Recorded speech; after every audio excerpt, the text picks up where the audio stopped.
He spent 20 years in prison for a crime he didn't commit. In a town where justice was supposed to keep people safe, one man became a victim of the very system meant to protect him. Joe Miller was a father, husband, and factory worker until a single accusation changed his life forever. 20 years behind bars for a crime he did not commit. Joe lived in Millerton, a small working-class city where everyone knew each other. He clocked in at the factory, came home to his wife Maria and their 2 children. He coached Little League on weekends, fixed his own house, and was known for his laughter and kindness. But beneath the headlines and neighborhood greetings was something people overlooked. The way Joe's kindness meant he spent extra hours helping troublemakers, fixing bikes, giving second chances. To many, that looked like weakness. To others, it marked him as different. On that fateful day in September 1994, Joe left work, kissed Maria goodbye, and walked home beneath an amber sky. He never knew his life would tilt that moment. Late that evening, a business owner in Millerton was found dead in his office. Robbery signs, a brutal assault, shaken community police arrived. Witnesses gave conflicting descriptions. The investigation moved fast. Detectives zeroed in on Joe, not because of prior record, but because he was one of the last seen near the building. His name appeared on a maintenance log for fixing a heater weeks earlier. A shaky eyewitness said they saw someone like him. Pressure mounted. Joe was arrested at dawn, interrogated for 10 hours. No lawyer present for much of it. The confession? Joe's name signed on a blank sheet. He claimed he didn't remember signing. Police said they offered him breakfast if he cooperated. The announcement stunned the town. Joe Miller charged with first-degree murder. Headlines jumped. Friends were speechless. Maria screamed his innocence. But once the system starts, reversal is hard. At trial, prosecutors presented the confession, a blood-stained shirt found in Joe's apartment, but without clear ownership proof, and an ear witness who later admitted she was intoxicated the night of the crime. Joe's defense was poorly funded. His lawyer struggled for time. The jury returned after 3 hours. Guilty. Life without parole. Joe's children watched their father leave in handcuffs. Maria sobbed. The community held its breath. To many, justice had been served. But for Joe, life had just begun, behind iron bars. Prison is a slow death of hope. For Joe, the walls echoed his silence.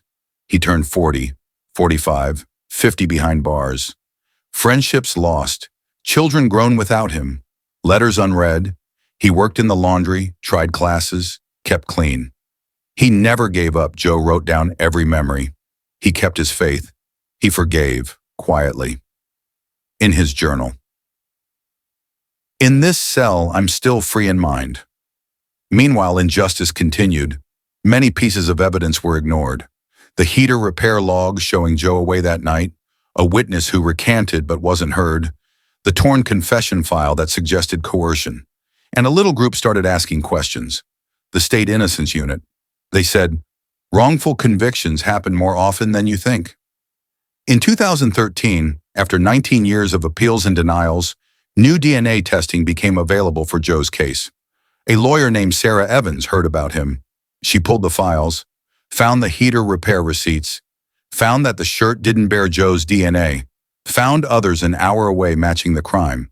The prosecution refused at first. Old case. Costs too much. Public pressure grew. Finally, in 2014, the court ordered the DNA results. They came back. Joe's DNA was nowhere on the victim. Instead, they traced the blood to a local criminal who had died in prison 3 years earlier. The aria of false confessions and ignored clues slammed into the open. In 2015, a full hearing was held. The judge said the conviction was unsafe. On September 1, 2015, exactly 21 years after the crime, Joe walked out of prison as a free man. Outside sunshine felt foreign.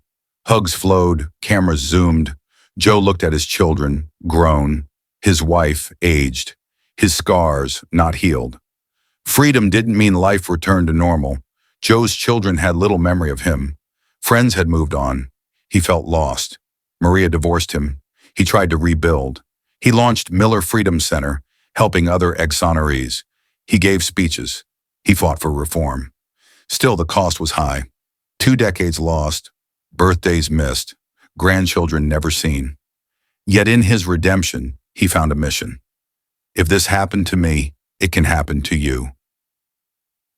In a world that prides itself on justice, sometimes justice fails.